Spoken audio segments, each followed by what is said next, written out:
Heading to Las Vegas to catch the action at Allegiant Stadium? Skip the traffic and the sky-high room rates of the Strip. Book your stay at the South Point Hotel, Casino, and Spa. The South Point is located just 7 miles away from the stadium, and it's a quick trip up the freeway, making it an affordable rideshare or taxi ride. And don't worry about getting here when you land in Vegas. We offer a convenient airport shuttle to get your getaway off to a stress-free start. Shuttles are also available on Raider game days for a small fee. So whether you're rooting for your team or seeing your favorite band in concert at Allegiant Stadium, South Point Hotel, Casino, and Spa is your ticket to all the excitement. Are you ready to lock in your bets and cash in on the games this weekend? Join Jeff Parles and Alex White. One of my favorite plays here is getting 2 touchdowns with Florida State. Even though the total's been batted down a little bit, I still think it's okay to go under. Chris Andrews and Vinny Magliulo. I don't think this is a great Kansas City team. I think the Chargers win this game. All right. If you see a hook here, it's not going to last long. The wise guys are certainly not going to play the favorites. Every NFL matchup, every college game that matters, the spreads, the stats, and the smart money plays. Are we sure either of these quarterbacks are good? Hell no, we're not sure. Bet your winning edge with Football Frenzy, streaming live on YouTube every Friday at noon Pacific.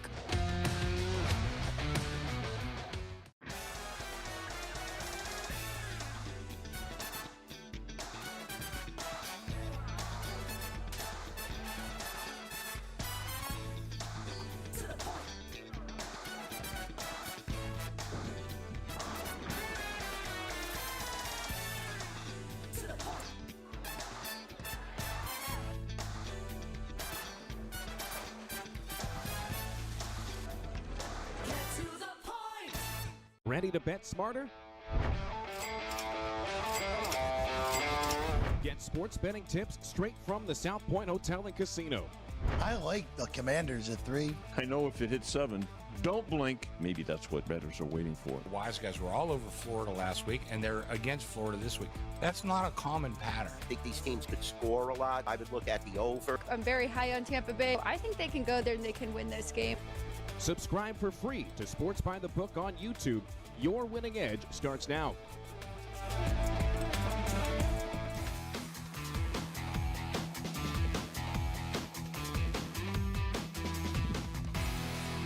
Happy Monday, everybody, and welcome in. We are live from the beautiful Las Vegas, Nevada, live from the South Point Hotel and Casino. I'm Alex White, and this is Sports by the Book. A lot to get to. We've got a doubleheader in the NFL, so 2 games we really want to break down with you. We're also going to recap the weekend in football with Sportsbook Director Chris Andrews. He will join me about halfway through the show, but before we get to that and all things football, we've got a lot of other sports to get to, including some hockey on the slate today. Some games are already going. And then baseball, 4 teams left trying to win a championship. But before all of that, I would like to address that a title was won, another title coming home to Las Vegas last Friday. And I'm going to bring in producer/host Ryan McCormick. 3rd title in 4 years, the Las Vegas Aces and Becky Hammond get it done, Ryan. Yeah, pull off the sweep in Phoenix, get it done in 4 games. New playoff set of 7-game series in the WNBA Finals. And the Aces don't need to get past or get to a game 5 even. Get it done in 4. A'ja Wilson wins Finals MVP. Does something for the first time in professional basketball history, not just NBA or WNBA. Those 2 leagues, NBA and WNBA.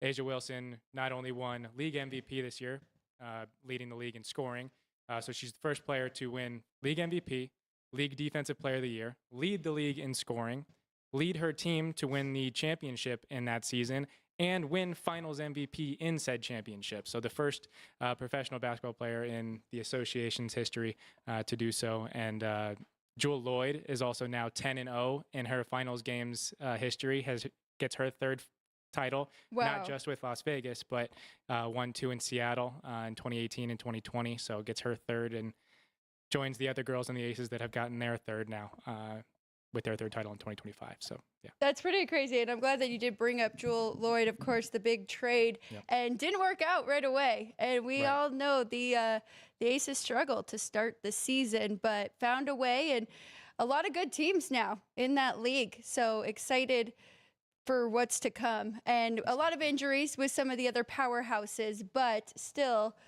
it was a well-fought victory for the Aces. Parade will be on Friday for them. So congratulations, and we're really excited here in Las Vegas. As I mentioned, 4 teams left. I kind of just want to recap the weekend, Ryan, for anybody who missed it, because we had some great games. Everybody knows how the Phillies and the Dodgers ended. 11 innings in that one. Just a masterpiece from those pitchers. And then we saw another one with the Tigers and the Mariners Friday night, Game 5, 14 innings. And somehow Seattle finds a way to beat Tariq Skubal 4 times this season. Ryan, did you get to watch that one Friday night? Yeah. Once it got to extras, just stayed up trying to watch the rest of them. And Jorge Polanco with the walk-off single. But tonight's Game 2 starter actually pitched the extra innings 10 and 11 in that Game 5 win. So Logan Gilbert is getting his use with the Mariners in postseason baseball, something that Mariners fans haven't been used to the last couple of years. So got fired up the fan base and fired up team, and I think that they can get it done here tonight too. But we'll talk more about that in a second. Yes, we will talk about that one. So as Ryan said, Game 2 today already for the ALCS. Mariners take Game 1, kind of use that momentum from that big win in Game 5. Let's go over to the National League. I know this was a heartbreak for you. Brewers find a way in Game 5, beat the Cubbies. Low-scoring game, just 3-1 final in that one. And now the Brewers are set to take on the Dodgers here today in Game 1. Yeah, fun note just about the Cubbies and Brewers, just to go back to that Game 5. It was actually the 18th game that the teams had played against each other this season. Do you want to take a guess at what the season series went, Alex? Or do you happen to know? I don't know it. It was not tied 9-9 after the Brewers won Game 5. The run total was 78-77 in favor of the Brewers. So it was genuinely a home field advantage type of season for the Brewers and Cubs rivalry. The Cubs hadn't won a game in Milwaukee since July 30th. So it was very much home sweet home for that series. And we'll kind of talk more about this game in a second, but I do not think the Brewers should be close to a $2 underdog against the Dodgers with home field advantage against a struggling Dodgers team. So we'll get into it later. I'm definitely excited to get your thoughts on that, because them being in the division of your team, you do know them very, very good. And I'm excited about that series. Really, this postseason has not disappointed at all. And we can start off with the American League here in Game 2 with the with the Mariners and the Blue Jays. Can't forget Toronto. One of the best teams all year long. They do fall in the first one, have a chance to get it back here.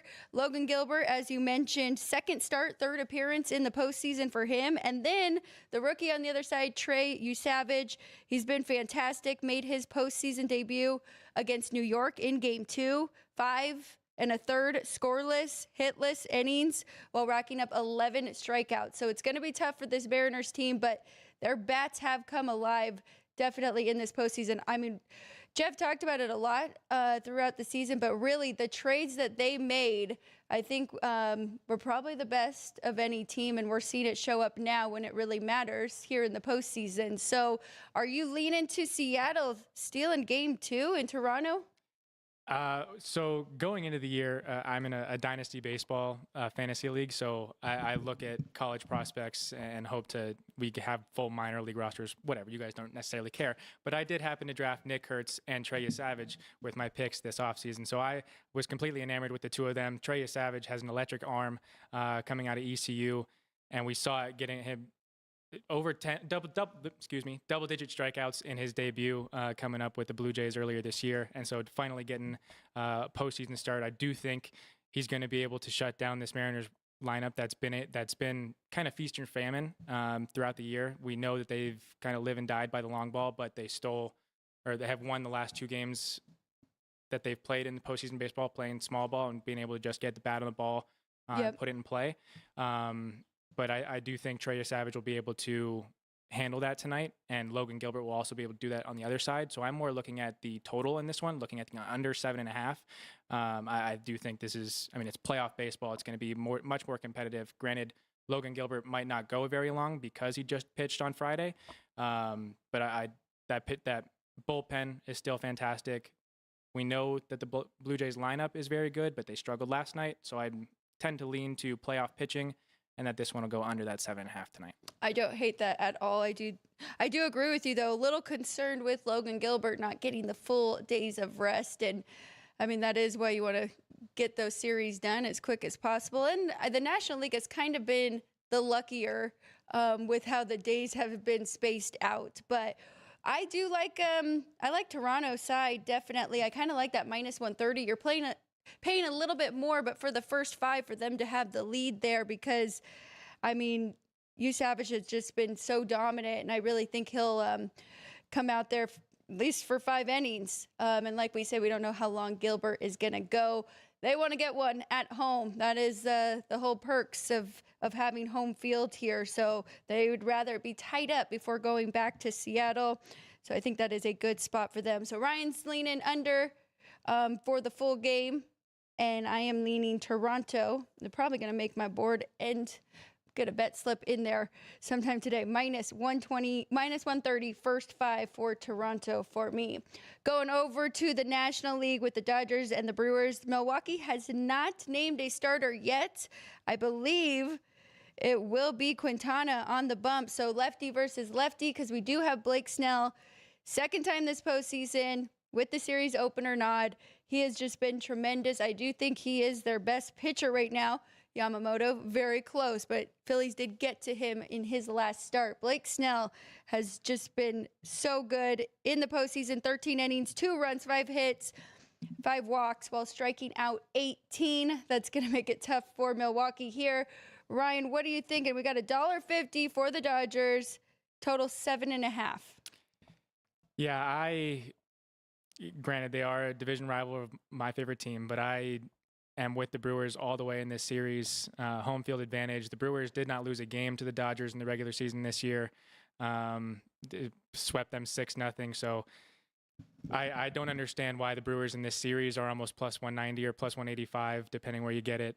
So I've already taken them to win this series. I have no problem with thinking that they'll steal game 1 tonight. Unless the Dodgers get ahead early, take this crowd out of it.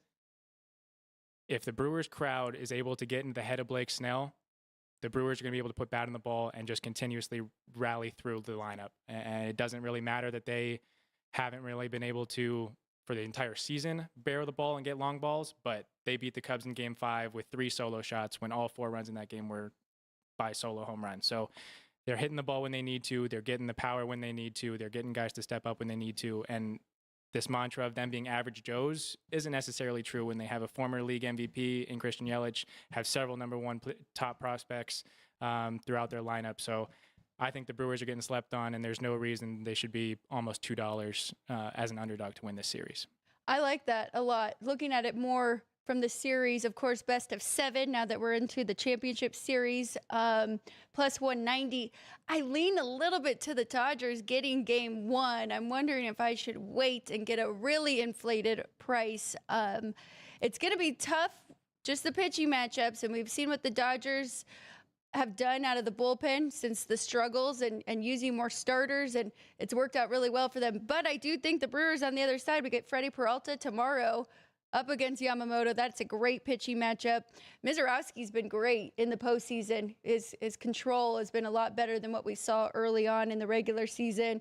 Quinn Priester, and then we'll see who else we get. But, yeah, I'm with you. I like the Brewers full for the series. I think that you could find some value somewhere there. So Ryan's on it +190. I do lean with Blake Snell here in game 1, so I might hold off on that one. But I'm excited about this series. I definitely am. Do you have a feel on the other side? Because we did bring up the series prices. Let's talk about the series prices for the other side, and updated now because the Mariners did take game 1. Do you have a feel for this one and who you like to move on? I do like the Mariners in this series. I do think that they have something going for them. With the game 5s going the way that they did, and baseball being a game of momentum and swings, and you have to stay hot. You have to get hot at the right time. I get the idea that pitching staffs and players will get worn out. But when it's postseason baseball, these guys don't necessarily care about getting worn out. They've been playing baseball every day since they were kids. They don't care about getting the wear and tear. They want to play ball. They want to play winning ball. They want to get through it. And when the Mariners had home field against the Tigers, now go into Toronto, who had home field against them, they would earn the 1 seed, but you steal game 1. It doesn't necessarily matter if you win game 2 because you're going to go back home and get game 3 and 4, and you have the advantage there. I really like the Mariners in this series, and so I'm thinking it's going to be Mariners Brewers in the World Series, and we're going to have a first-time World Series champion in 2025. I love it. I would like to see those two for sure. You bring up a good point. Taking game 1, it was Kevin Gausman on the bump against Bryce Miller, who Bryce Miller was outstanding. Gave up 1 home run to George Springer, but besides that, I mean, really just gave up 2 hits, and he went 6 innings. And that was an advantage with Kevin Gausman on the other side. That is their ace. So now I think it definitely swings heavily to the Mariners with so many good pitchers. I believe Brian Wu should be available for one of the home starts as well. We'll see how he does coming off of the injury, but he was just so consistent all year long. So good point there with them taking game 1, especially against their ace. But can't ever count the Blue Jays out. I've done it way too much this season, and they are a very good team and have a lot of power there. I will just say, to your point, I'm just all over the place. But going back to the Dodgers and Brewers, the one good thing that the Brewers do have against Blake Snell, and you said if the crowd gets into it, they can kind of get into his head. Regular season, Milwaukee had the best average, 268, and the second best on-base percentage against lefties, 339 for the on-base percentage, 268 for the average. So if they can get going, they may have a shot in this one as well. All right, we're going to take a quick break. When we come back, we've got 2 NFL games to get to. We'll hit on a couple hockey games that have caught our eye, and then Chris Andrews will join us at the desk here. We'll be right back after this short break. We have 11 amazing restaurants featuring a wide variety for every price range and appetite. South Point's Garden Buffet has something for everyone at unbeatable prices. Or, if hunger strikes in the middle of the night, join us at Coronado Cafe. The American menu offers breakfast, lunch, or dinner 24 hours a day, plus a Chinese kitchen for authentic Chinese dishes from 11 a.m. to 11 p.m. From steak and eggs to wonton soup, it's fast and friendly service 24/7. When you need a quick pick-me-up, you can find it at our state-of-the-art Starbucks just inside the main South Point entrance. Order ahead with the Starbucks app for easy mobile order pickups. Or enjoy your favorites in the relaxing dining area anytime, day or night. If you love Mexican food, Baja Miguel's has all of your south-of-the-border favorites. There are dozens of classics to choose from, like fajitas, ceviche, chimichangas, tacos, and more. And for spirit lovers, Baja's colorful non-smoking tequila bar is right outside.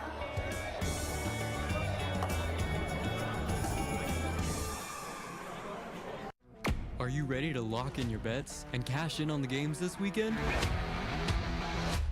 Join Jeff Parles and Alex White. One of my favorite plays here, getting 2 touchdowns with Florida State. Even though the total's been batted down a little bit, I still think it's okay to go under. Chris Andrews and Vinny Magliulo.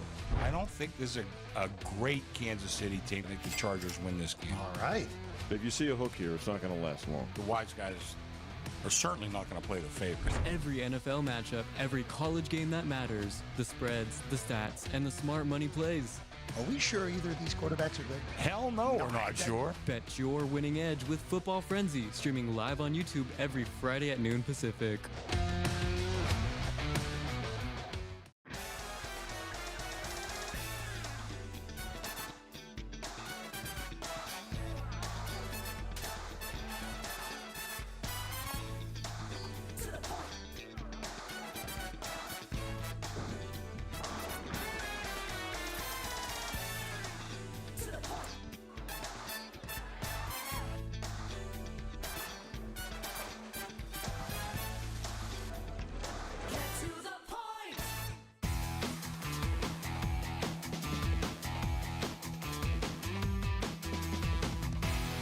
Welcome back, everybody. Sports by the Book, live at the South Point Hotel and Casino, shooting live from our South Point studio. If you are watching live, please jump in the chat. We'd love to hear from you. If you have any questions for us or even just comments that we feel necessary to share. We've got a ticker trivia that is live right now, so you'll see on the ticker at the bottom. Fun trivia questions we like to throw at everybody who's watching us live. So feel free to throw the answer in if you know it, and we will share the correct answer at the end. We'll also have a poll soon as well. Let's get into the two NFL games. Not a lot of craziness in the National Football League yesterday. Just one upset with the Carolina Panthers getting the win over the Cowboys. But we've got two good games here tonight. I'm really looking forward to both of these. It would appear that we've got the superior team coming into this one. They're the favorite, but they're both playing against teams that are above average, and they're coming in off a bye. We'll start with the first one. Not a true doubleheader, so these will cross over a little bit, but the first game, rotation number and time-wise, is the Bills and the Falcons, and this is the one where the Bills are 4-1, but Atlanta 2-2, had a bad game mixed in there, but coming off a game where they looked really good. And now they had a bye week. So extra time to prepare for the Bills. The Bills are coming in off a loss. I am excited to ask Chris about this and the money, but I got to assume the money is on the Falcons here. Went from 4.5 to 3.5 now here at the South Point, and the total is 50. Ryan, I really like the Falcons at 4.5, but I don't think I can jump in now, missing the best of the number. We'll start there with the side, and then I do like something with the total. Anything for you on this one? Yeah, I'm right there with you, thinking that it's too late now to jump in on that number, but I do think that is possible to get an in-game number on the Falcons, knowing that the Bills are on the road. They have very much the possibility to score first. They're very good historically under Sean McDermott at scoring on their first drive, so you could get a fairly nice price fairly soon in the game. Try and watch out for, but you mentioned it. It's coming off a bye week for the Falcons and the Bears tonight, but the Falcons are a home dog, and we've learned from Chris Andrews that the Falcons have a significant home field advantage in his book. So I would not be overlooking the Falcons in this game to go against the Bills. Their offense is very much capable under Michael Penix. I think this is going to be a high-scoring battle. The total is at 50. I do think it's going to be around there. I do think it could be a 28-25 game or 28-27 game, which would get you over the total at 55. So I lean to the over, but I also lean to getting the Falcons at a good price, whether it's on the money line, where we got plus 175 now, or jumping in the middle of the game, probably getting a 6 or something like that. I do like that idea, jumping in, trying to get maybe 6.5, even getting a touchdown right if the Bills go down and score first. I will just say Raheem Morris, not great numbers as a home dog since being the head coach here for the Falcons. I believe it is 4-16. It's somewhere around there, but he does have a new team, and we've seen Penix do good stuff there at quarterback. They're getting all their guys involved more. I was actually looking at the under because I think the Falcons defense is better than we give them credit for, holding opponents to 244 total yards, 21.5 points per game.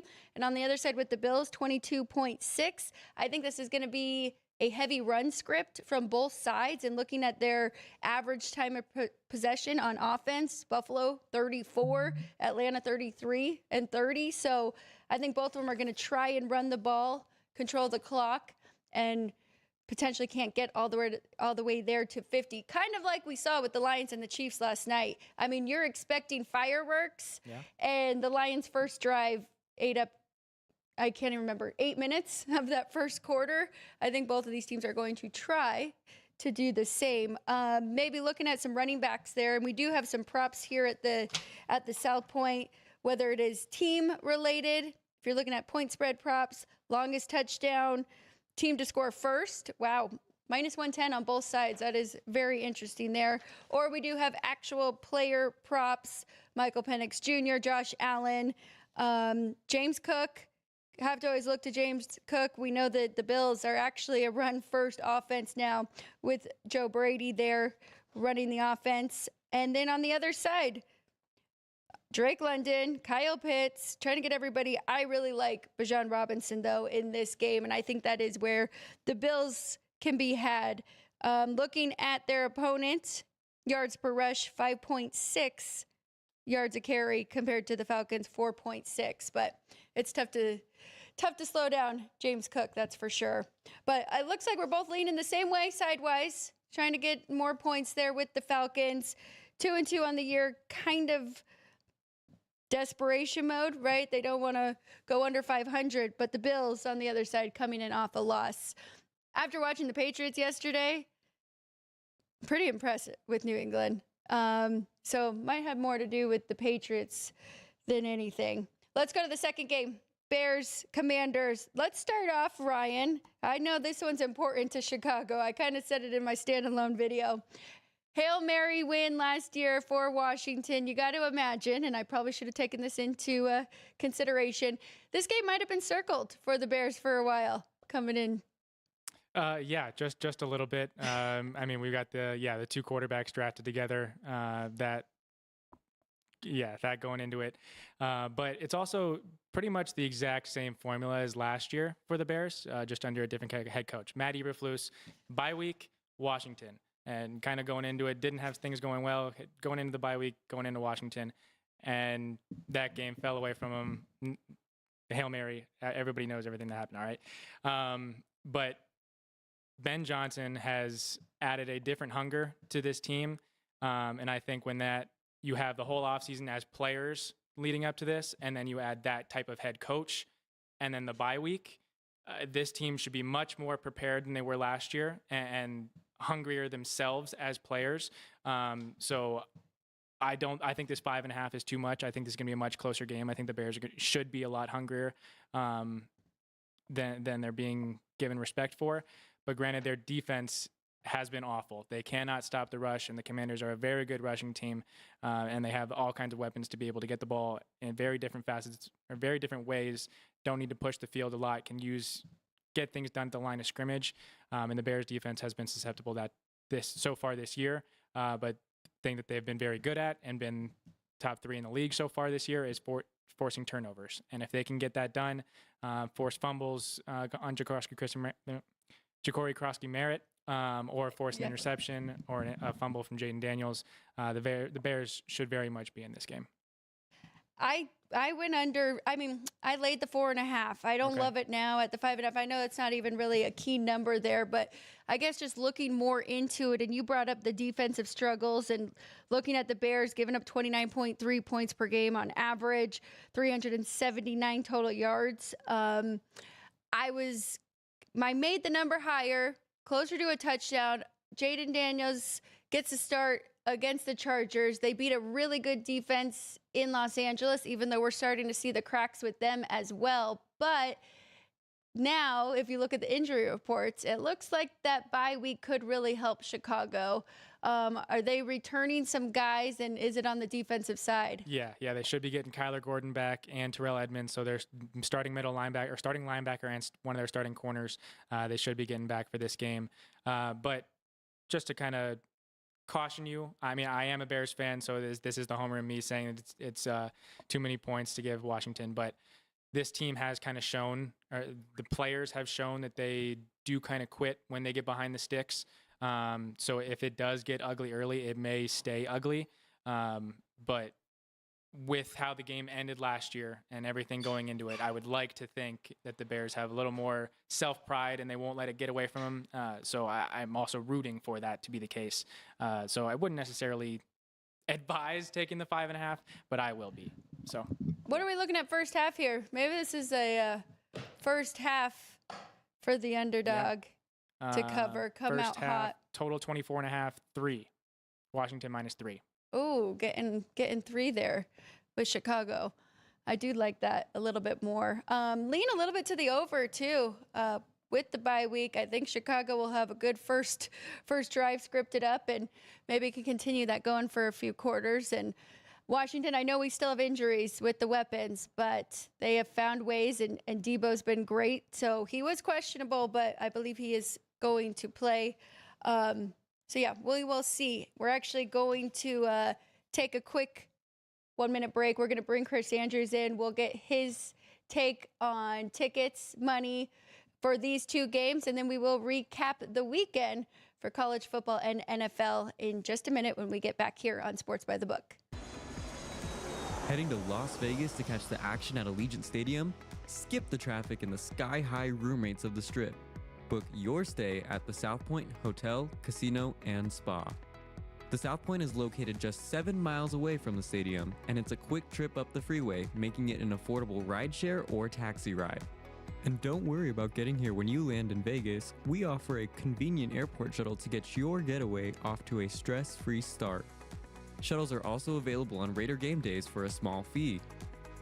So whether you're rooting for your team or seeing your favorite band in concert at Allegiant Stadium, South Point Hotel, Casino, and Spa is your ticket to all the excitement.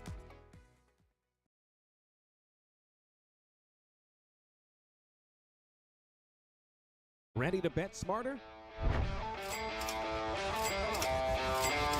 Get sports betting tips straight from the South Point Hotel and Casino. I like the Commanders at 3. I know if it hits 7, don't blink. Maybe that's what bettors are waiting for. The Wise Guys were all over Florida last week, and they're against Florida this week. That's not a common pattern. I think these teams could score a lot. I would look at the over. I'm very high on Tampa Bay. I think they can go there and they can win this game. Subscribe for free to Sports by the Book on YouTube. Your winning edge starts now.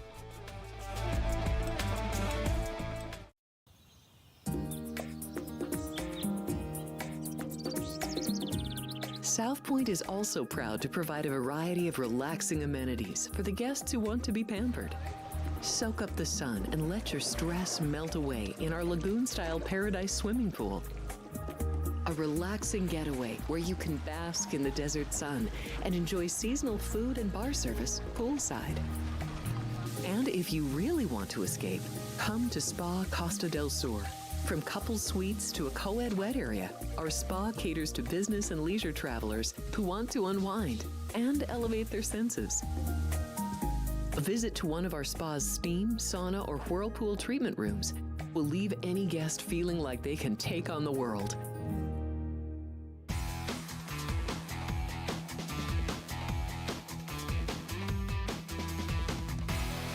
And we are back here, Sports by the Book, live from the South Point Hotel and Casino. I'm Alex White. Again, please jump in the chat. Please answer the trivia. If you know it, you want to be the first one to get the correct answer. We will have a poll going. And if you have any questions for us, especially when I bring in Sportsbook Director Chris Andrews, who's been doing this for a very long time, get his thoughts on the past weekend. We have a lot to talk about. Let's start with the National Football League and the two games tonight. Okay.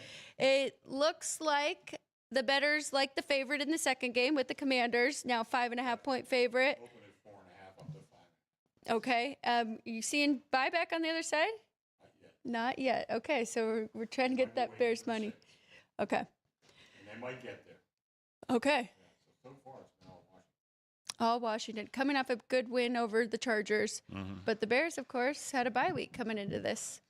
Other game, taking the points with the dog. Yeah, it's, we got the Wise Guys on the dog. Public is on the Bills. Not that surprising, really. My numbers are right there, but I could kind of see where the Falcons would draw some interest here. It seems like they had a little bit extra time off. Bills they're still near the top.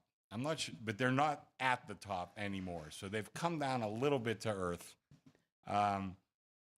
If you're a momentum player, which I always say, don't bet momentum in the NFL because you'll get killed. But if you are a momentum player, I think the momentum, not so much it's on Atlanta, but it's a little bit against Buffalo. Yeah, that does make sense. They have not covered since week 2 against the Jets. That Miami Thursday night game was pretty close. Right. The Saints were competitive. Right. And then, of course, everybody watched last week, Sunday night, with the Patriots' big win over them. Yeah, they're definitely I'm trying to get to my my NFL. I've lowered them, I think, 2 points since the beginning of the season. Let me double check here real quick. But yeah, they definitely are not the juggernaut that we were kind of anticipating. They're not far from that, and they may get there, but they have a couple defensive injuries they've had to overcome.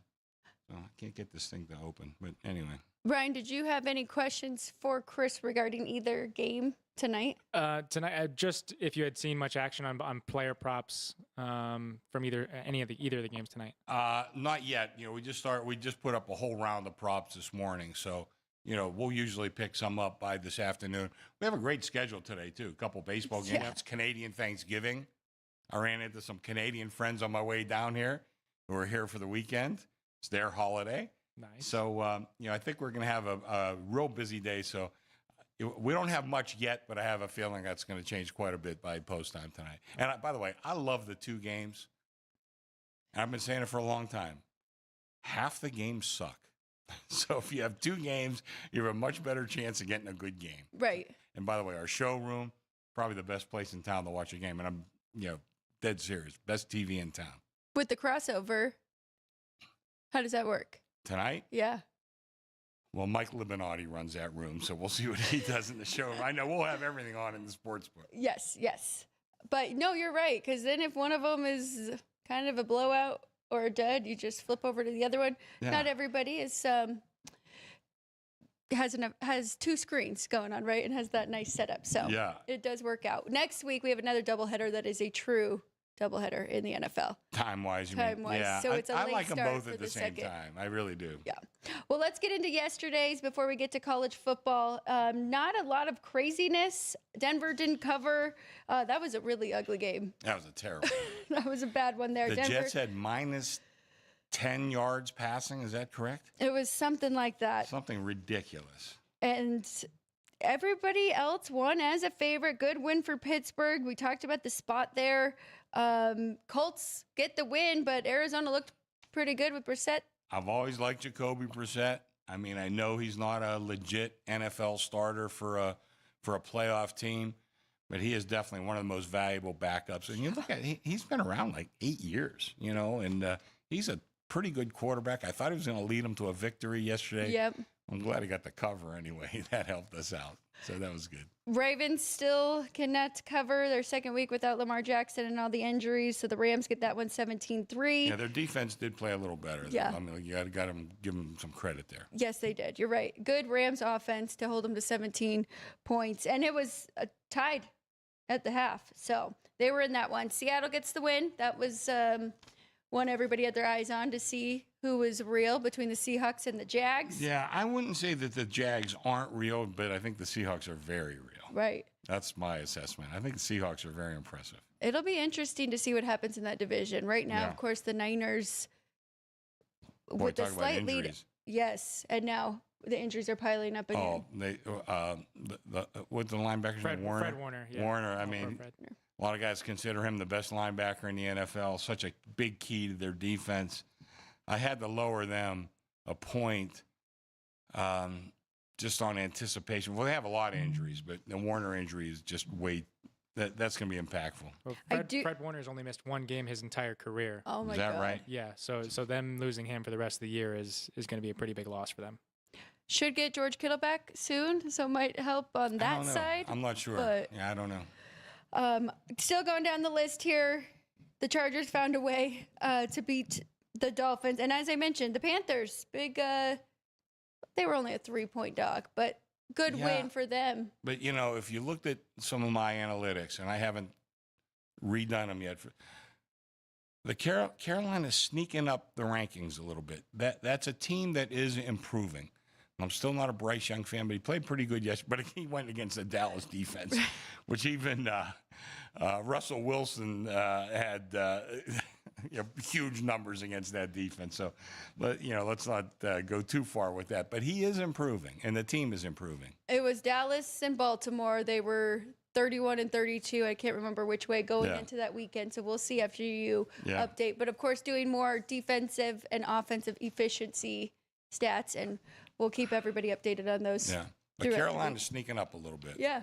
Yeah, no, I mean, they're definitely improved from last year. Oh, and for not sure, just yeah. the second half, but as a whole. I think that's really it. Tampa Bay got a big win over the Niners, and they had those injuries.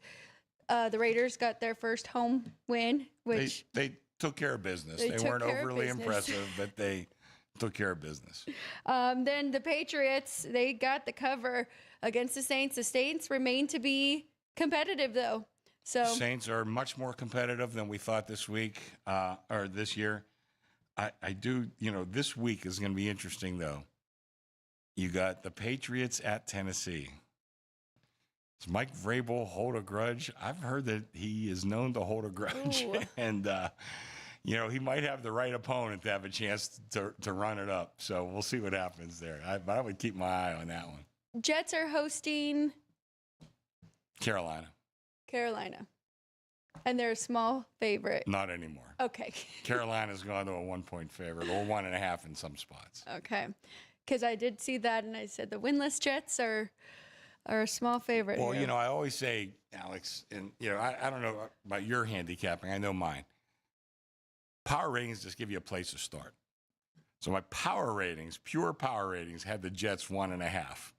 And I'm looking at that, and I said, man, there ain't no way. And I know you got a team who's gone from a road dog to now they're going to be a road favorite. So, I'm always against that. Although it hasn't worked that well this year. But, man, I looked at that number. I says, either I have to adjust these power ratings or, like I said, just giving you a place to start. You have to just kind of go from there. That is what my dad taught me a long time ago. It's about 80%. Yeah. And then, of course, you got to add in the other 20% of intangibles. I think your dad taught you stuff. well. Yes. So thank you. And then the big game, the Chiefs, they get the win over the Lions. Sharp guys were on Kansas City. Yeah, I got to tell you, I've been anti-Kansas City, and they are 3-3, so they're not what they were last year to this point. But I think at this point, they've gone to the head of the class. Yeah. And, and you have to, when you're in this business, you can't get married to one thought, especially as the year goes on. Right now, I have them the best team in the NFL. Wow. I give them my highest power rating. And, they're clicking.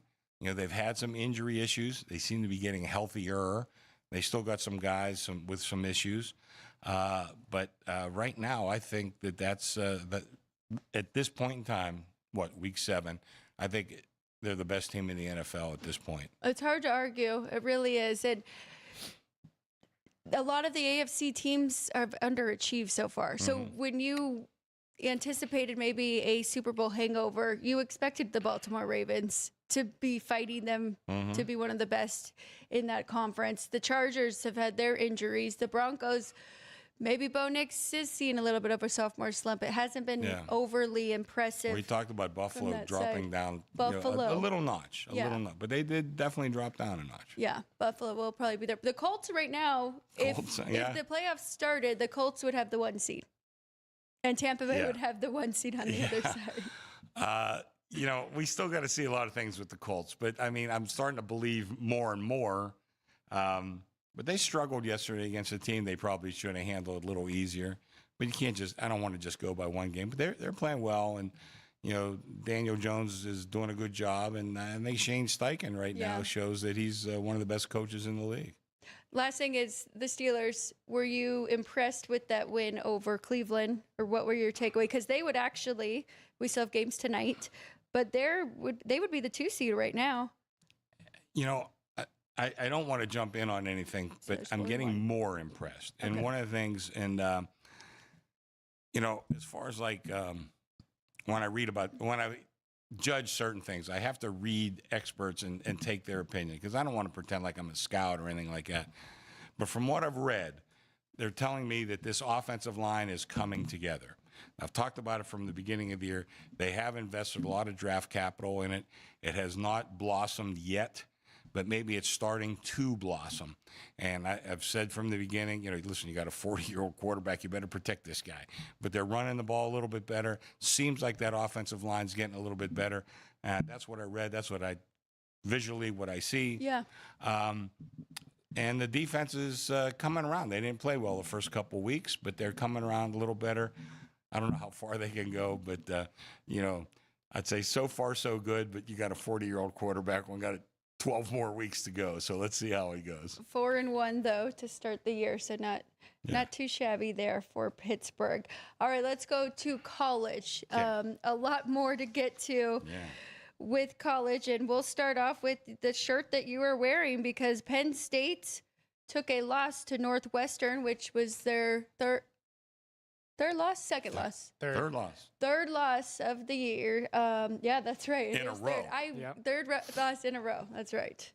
So they fired James Franklin after being there 12 years, and it is a massive payout. Oh, I got a little note from a friend of mine. She might be watching right now, but she sent me this morning. This is Franklin's buyout. He's getting $15 a minute, $913 an hour, $21,917 per day, $150,846 a week, $666,666 every month for the next 6 years. That ain't bad. Oh my gosh. But you know what? That's the financial. I heard Adidas put up most of that money. That's what I heard. They've gone from a Nike school to an Adidas school. Oh. So that just happened. I think this last year. So Adidas, I think they really pushed for this.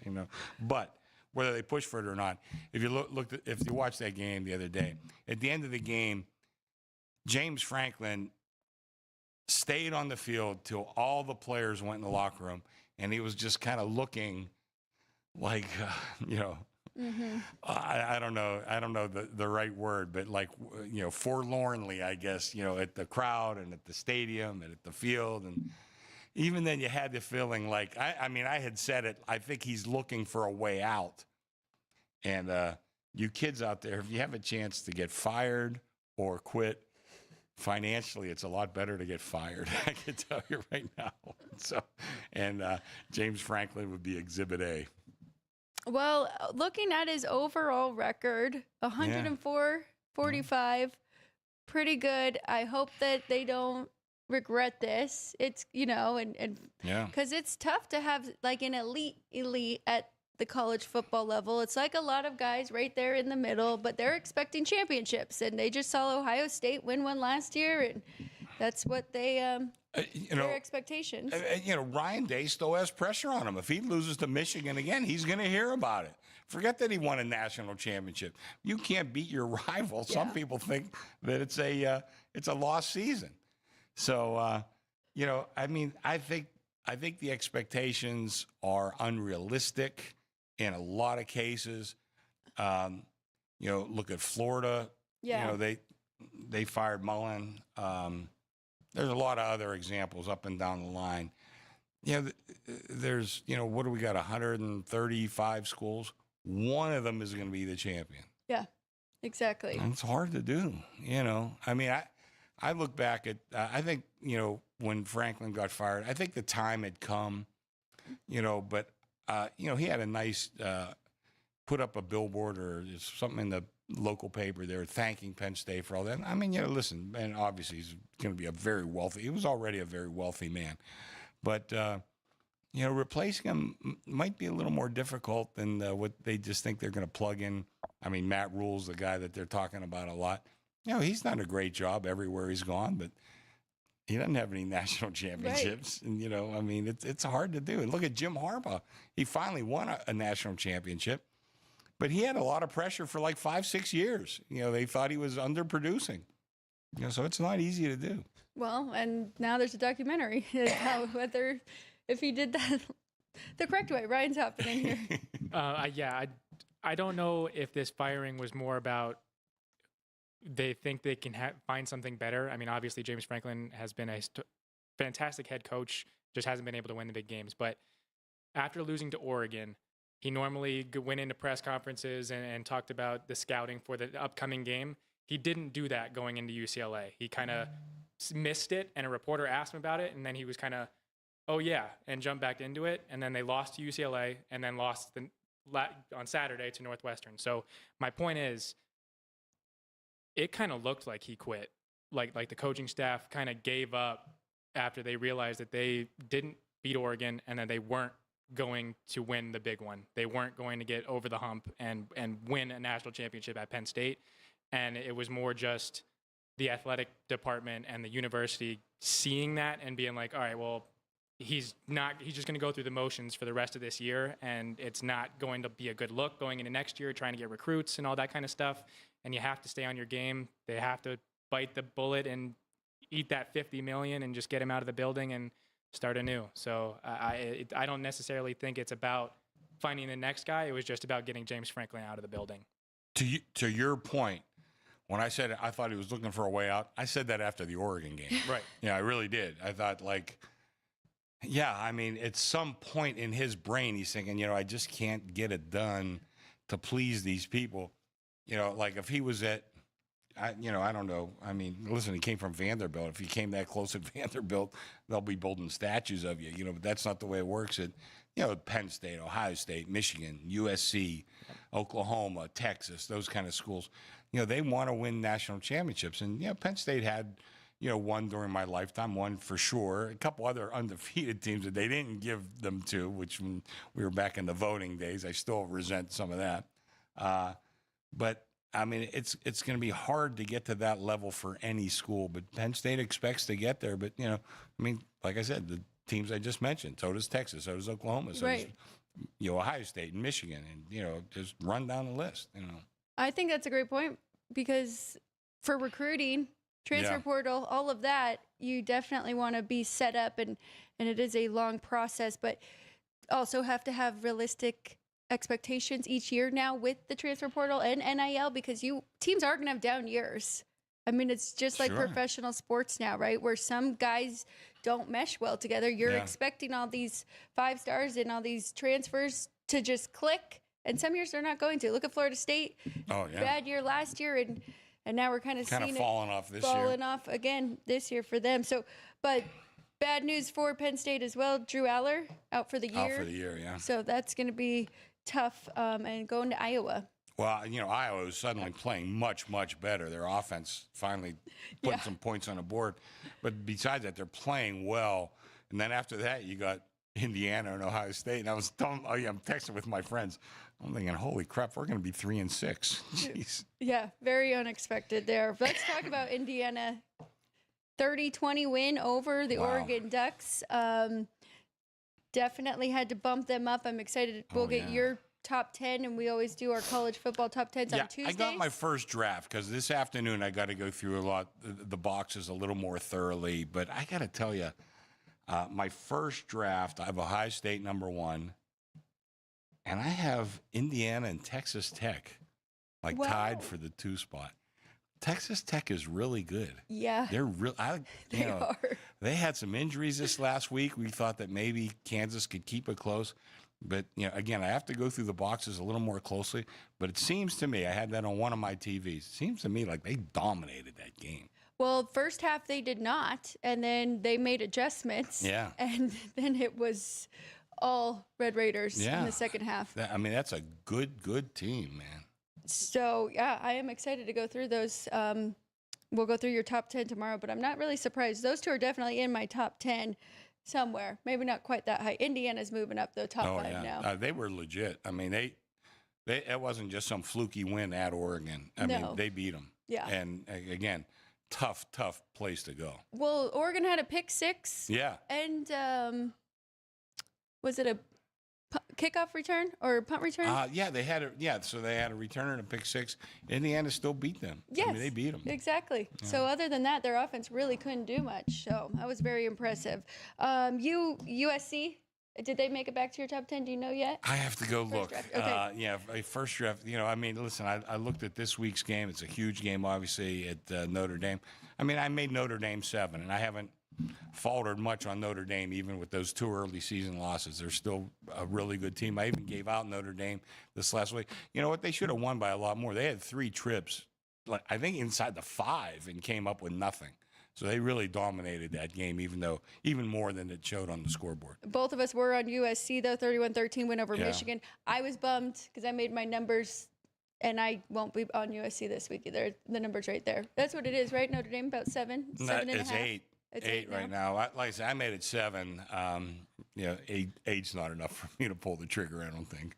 UCLA gets another win over Michigan State, 38-13. So we got to start looking at that team. They have the talent. Deshaun Foster just wasn't the right guy there, and now they're seeming to turn it around. I'm going to blame my cousin. Before the Penn State game, he texted me. He says, which was my sleeper team. He says, UCLA was your sleeper team this year. They're 26-point dogs at home.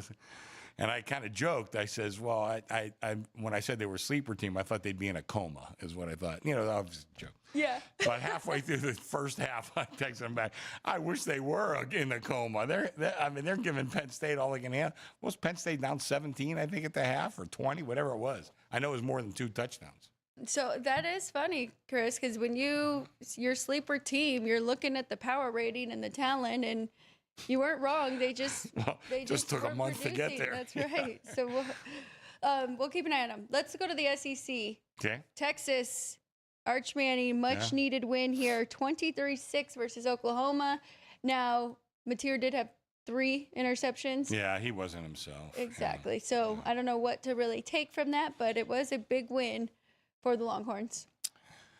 A lot of people had them number 1 before the year, or Penn State. Both of them, mostly were 1 and 2 in the country. Penn State obviously very disappointing, but so was Texas. But that was a big, big win. That's their arch rival, is Oklahoma. I'm not sure how much to take of it, because Mateer was not what he was, before the injury. But nonetheless, I still was impressed with Texas. I thought they played very well. We know their defense is very good. It has been good all year. Yes. Even when they lost to Ohio State, they gave up 14. Right. So, yes. Come on. I know Ohio State really was overlooked coming into the year, because you just brought up Texas and Penn State, and don't forget Clemson. Yeah. I mean, you heard a lot about those 3 teams. Yeah, and Ohio State, I have them number 1, but they had to make a lot of changes from last year, including coaching. We weren't sure what we were getting with them, but I think first week against Texas, again, the defense was great. Offense didn't do much, but that offense has gotten better and better as the year's gone on. Yes, they definitely have. Good win for them and cover over Illinois. Glad I stayed off of that one. ACC, we got to talk about Pittsburgh, because they did beat Florida State, and they made the quarterback change, and so now they're a team that we have to keep an eye on. And now Florida State has 3 losses as well. Yeah, there's another coaching change maybe in the offing there, and I think we may see a lot of this after the season. Maybe not mid-season. Yeah. I think we'll see a lot of it afterwards, and I think Florida State's one of those jobs that may be open. But let's talk about Pitt. They looked very good, and the quarterback change seemed to be the right thing. I'm not the biggest Narduzzi fan, and I'm not a Pitt fan, even though I'm from Pittsburgh. I'm a Penn State guy, so we have a lot of battles between all of us friends. But Pitt, they deserved the win. They looked very good to me. So I didn't watch that game that closely. We didn't need much in that game, so I didn't have a chance to watch much. I didn't have the reason to watch much, but from what I saw, they looked pretty good. One of the college football podcasts I listened to, he had made the comment that Norvell, or his agent, had kind of leaked that he was a potential candidate for the Bama job when it was open after Nick Saban, and then they re-signed his contract and everything after their great year. So they might be in a tough spot there, but we'll see. Depends on if Adidas wants to put up money for that. That's too. true. That is They're already out true. $56 million. Jeez. Yeah, you're right, though. We are going to see some changes. We got to look, because once a coach gets fired, there's something with the portal. Ryan, do you know that? Where it opens for those kids, right? Yeah, they get added. They are eligible to transfer. I don't know the exact rules to it. No, but something we got to look into as well. Yeah, because it's a lot of good athletes there on Penn State, so keep an eye for that. Let's go to Big 12. You brought up Texas Tech, 42-17 over Kansas. Now 6-0 and 3-0 already in the Big 12. That's all I really put for the Big 12. They are definitely the top of that conference. Yeah, Did you find a good ticket on them? No. No. No. No. I might have to reevaluate what I feel is value, because I think, like I said, they're going to get a seat at the table. They're going to be in it.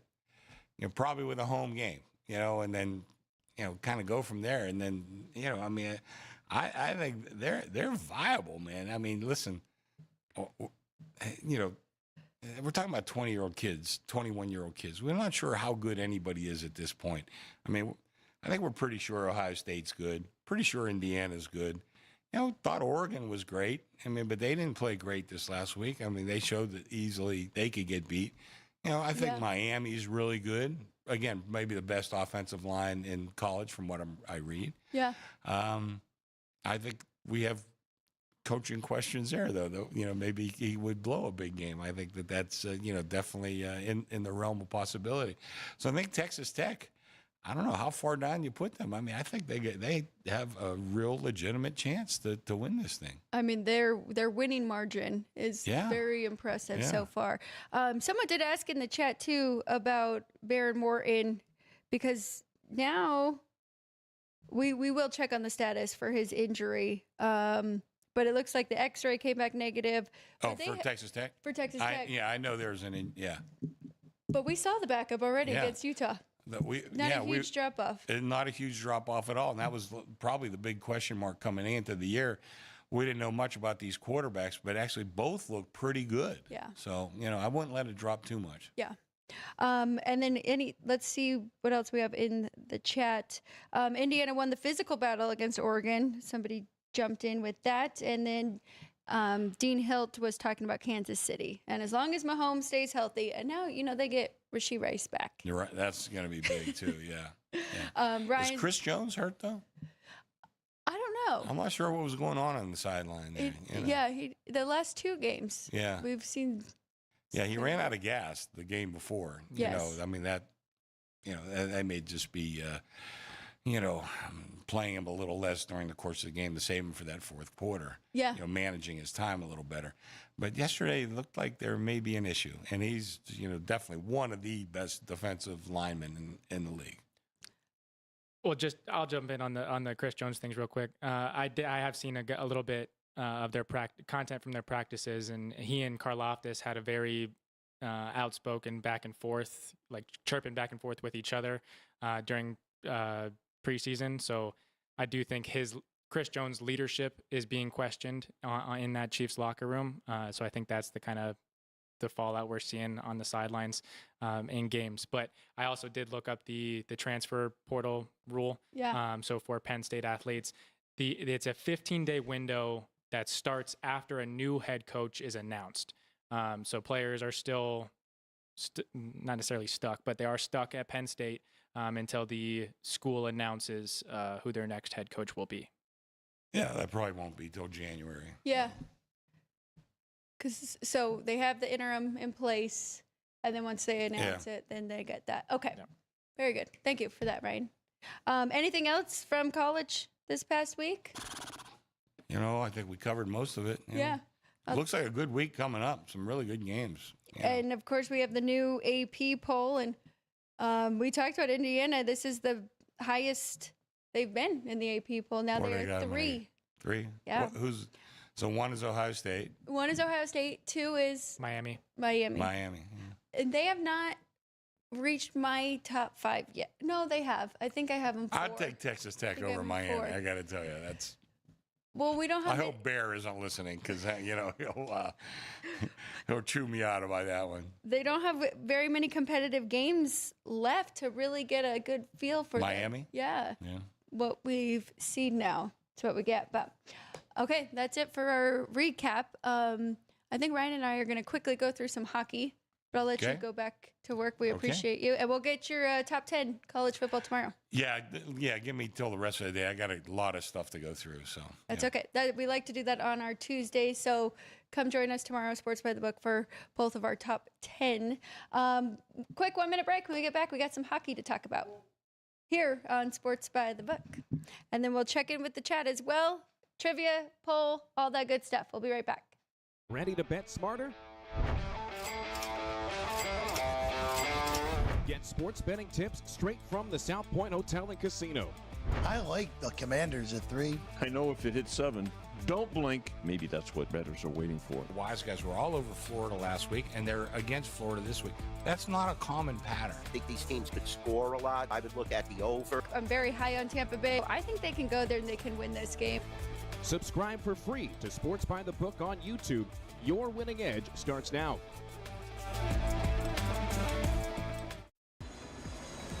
Heading to Las Vegas to catch the action at Allegiant Stadium? Skip the traffic and the sky-high room rates of the Strip. Book your stay at the South Point Hotel, Casino, and Spa. The South Point is located just 7 miles away from the stadium, and it's a quick trip up the freeway, making it an affordable rideshare or taxi ride. And don't worry about getting here when you land in Vegas. We offer a convenient airport shuttle to get your getaway off to a stress-free start. Shuttles are also available on Raider game days for a small fee.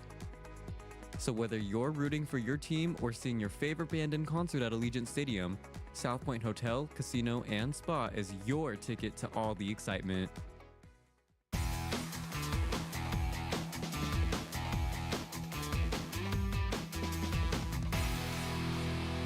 Here we go, last segment of the day. This is Sports by the Book at the South Point studio. I'm Alex White. Thank you to Chris Andrews for stopping in, as he always does on Mondays, to recap the weekend. Some breaking news right now. Ryan just let us know that the Titans are moving on from Brian Callahan after starting the season 1-5. Ryan, your thoughts? Because I think we talked about kind of some of his coaching decisions, his in-game, and of course they do have who they think is their quarterback of the future, and it was not working out there with Cam Ward. You're right. I mean, yeah, you draft Cam Ward number 1 overall. He is going to be your quarterback for the next 5. You're going to let him finish his rookie contract. He's going to be your quarterback for the next 5 years. The only thing that I think that it affects even more is, to Chris's point, Mike Vrabel now going into Tennessee next week, and they don't have a head coach to coach the Titans. So that line is at 7 right now. I know it's the Patriots, but how high do you think that'll get? Oh, I don't know. It might not move much because people might be thinking the coaching change. Right. Spark something. Yeah. He might have lost his locker room already, and yeah, kind of like we were talking about with the college coaches that you can already see. So I don't know, but it could go up. It could get over that 7 and a hook, or 8 even. Let's potentially. See. Currently, it says it's 90% of the tickets on New England, 95% of the money, and it's still sitting at 7. Wow. So it will go up because they will be begging people to take the points here with the Titans. Just quickly to go through some hockey before we get everybody out of here, and I want to make sure I check with Vince any other comments on there, but updates really quick. Colorado has a 3-1 lead in the second period over the Sabres.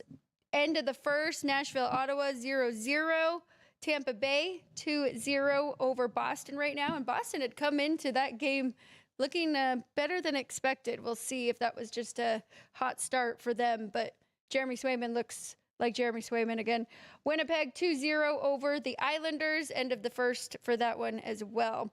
No real in-game opportunities, I don't think, there. Wow, Ottawa was a 170 favorite in that one. Let's go through the other ones. And Ryan, feel free to jump in if you have any thoughts. But the Red Wings and Toronto $1.60 here at the South Point. It looks like they might be betting the other side. Opened $1.80, now down to $1.55. So people are definitely taking Detroit in this one. The total is 6. Nothing really for me. I think that's funny. Chris just mentioned about Canadian Thanksgiving. Yeah. We got the Maple Leafs and we got the Blue Jays. It's not a bad.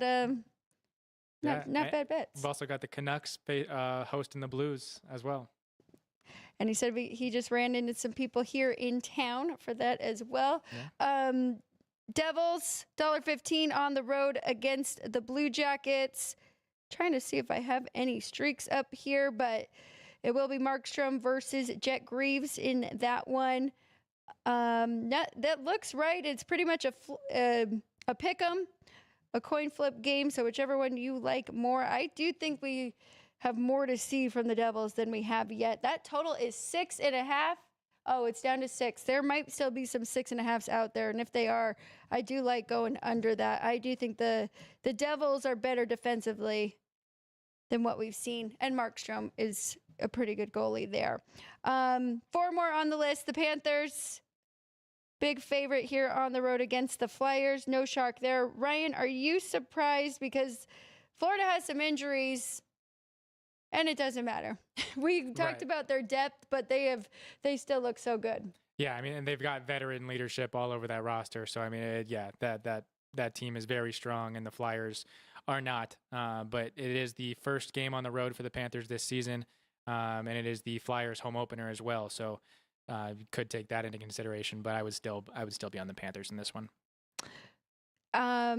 Urson on the other side, goalie against Bobrovsky. So that, I mean, definitely the goalie edge. But that's a good point. I didn't realize that Florida had 3 home games now. Get their first road one here. That's going to be a physical game between those two. Absolutely. So might be a little bit of value there, or maybe even the puck line taking the +1.5 with the home team. St. Louis Blues, Binnington, and then on the other side we've got the Canucks with Demko. What are we looking at for this total? It's very, very low, as expected. 5.5, juice to the over. I still would almost lean to that under here. Anything with these two, what you've seen? You brought up the Canucks. Both of them coming in, one on a win, one on a loss. The Blues got a win coming in before this one. Yeah, I mean, I don't necessarily have much in this one. And just know that the early season crowd, the Canucks fans are going to be into it. The Blues still do have a very good roster. Still have Jordan Binnington in the net. So I would tend to think it would go under that 5.5, even though the juice is to the over. But should be a good one there. It's tough. I'm still trying to have the feeling out process of whether it's better to go full game under the 5.5 or looking for the first period. Looks like Nashville and Ottawa was a really good first period under today. We'll see. We'll keep tracking these with the full game. Yeah, and I kind of agree with that mantra of going first period, because then you don't have the threat of the empty netters at the end to throw you over. So yeah, if you like the first period under, I would be with you there. That is a good point, and that is why a lot of times in football, you're looking for the first half rather than the full game. You want to avoid any overtime. 2 more. Do you have a thoughts on this one? I know you know these two teams very well, the Kings and the Wild.